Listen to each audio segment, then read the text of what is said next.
और उस दौरान जब बाड़मेर, जैसलमेर और बालोतरा की जनता का आदेश था कि पार्लियामेंट के इस चुनाव में हुंकार भरो,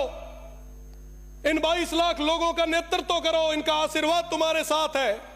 और जब लड़ने के लिए आगे आए, जब उस समय नॉमिनेशन भरा और जैसे ही घर पहुंचे तो कई सारे ऐसे पत्र हमें मिले।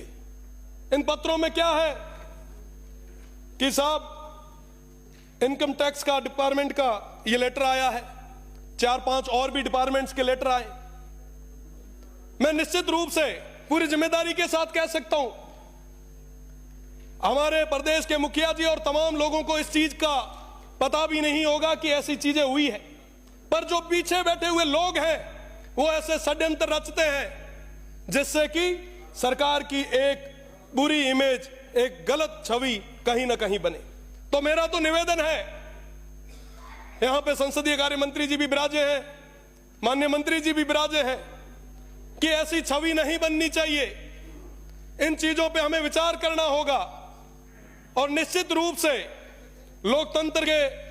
हम पैरोकार रहे हैं और जहां कहीं पे भी लोकतंत्र की बात आई है, जनता की आवाज को दबते देखा है,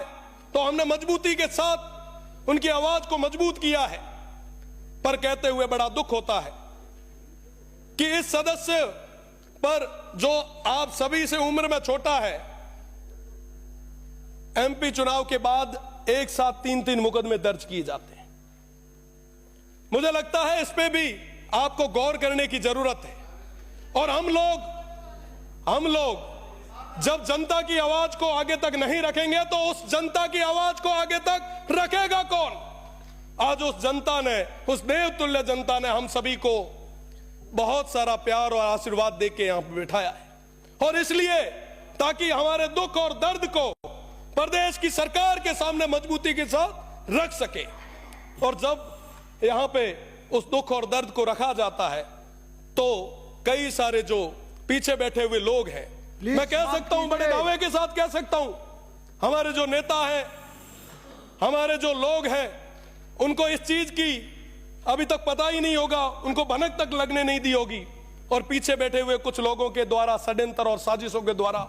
आवाज को हमेशा दबाने का प्रयास किया जाता है। मेरा निवेदन है कि इस बार पे गंभीरता से आप सोचें, आप विचार करें, क्या वाकई